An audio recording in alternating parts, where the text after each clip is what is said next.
Hey guys, so today I'm going to show you a little trick, something that will help you learn cover songs or any songs faster by means of basically becoming more efficient on the time you spend on them.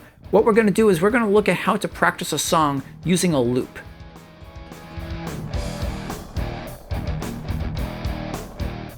Okay, so you should know that it's far more efficient for you to learn a song when you're only working on the parts that you don't know. Or in other words, if you're only practicing parts of the songs that you're already good at, you're never going to get better.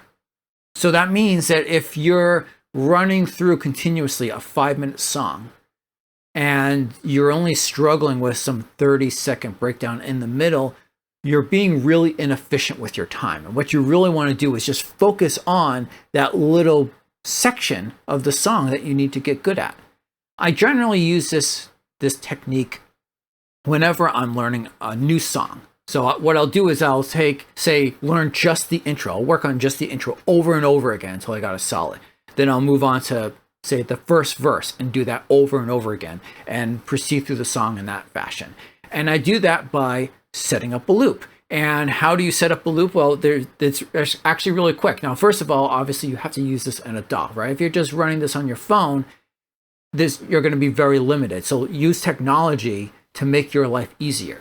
So how do you set up a loop? Well, you basically, first you have to pick what part of the song is that you want to work on. So if we're taking this Metallica song for our example, maybe I want to work on starting on this next part here.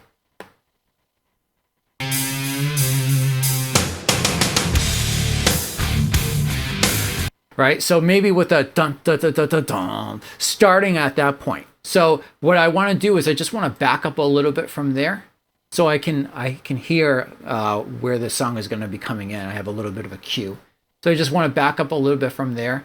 And that'll end up being the starting point on my loop.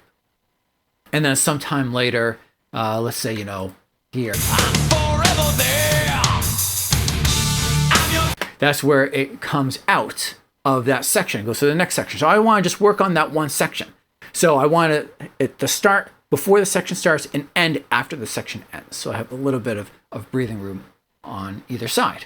So I'm just going to set up. There's a couple actually different ways. I could just drag up here in this particular DAW and I could just highlight like that and then boom. Now I have a loop set.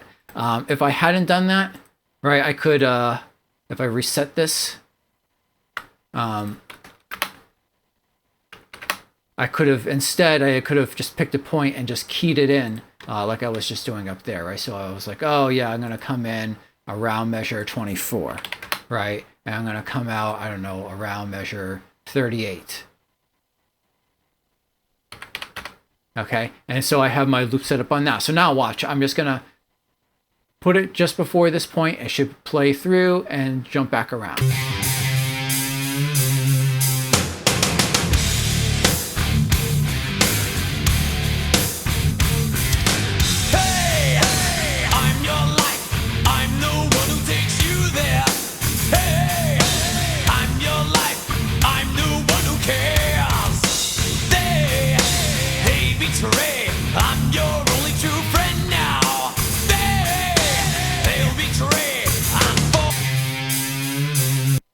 Obviously, my loop point actually needs to be a little bit later than that, but you get the idea, right? Now, when I'm practicing, instead of, having to take out my phone and keep going back and forth on it, it's good on its own. It's just going to keep playing back and forth. So I can just sit and be completely focused on just doing this one thing. I don't have to get up and walk around to the computer. I don't have to fiddle around with anything, get distracted with Facebook notifications. I can be completely focused on just working on this one part. Now, the best part of this technique is that you can expand it or shrink it to whatever your needs may be, right? Perhaps there's an earlier part in the song is just a fill and you're having problems just with that one fill. And you just want to loop over that fill over and over again. Or maybe you've learned a few sections of the song, right? And you're like, you know what? I want to start to put some things together. So you're going to be like, all right, we'll start off and we'll do the intro and the verse and we'll go to the first chorus and we're gonna plug it in for that much of the music, right? So now you can start to kind of piece the sections of the song together. That's how I usually approach this. Like I said, I'll work on a section, I got a solid, work on another section until I get a solid. I kind of go around like that. And then every few sections, like once I get like a minute or a minute and a half of material that I have solid, I just try to see if I can get through that whole minute and a half in one shot. So I hope you guys found that useful. I have other videos coming out as well, other tip videos on practicing and lessons and things on review of drum gear and recording gear for your drums. So if you don't want to miss out on that stuff, then don't forget to subscribe. Until next time, peace.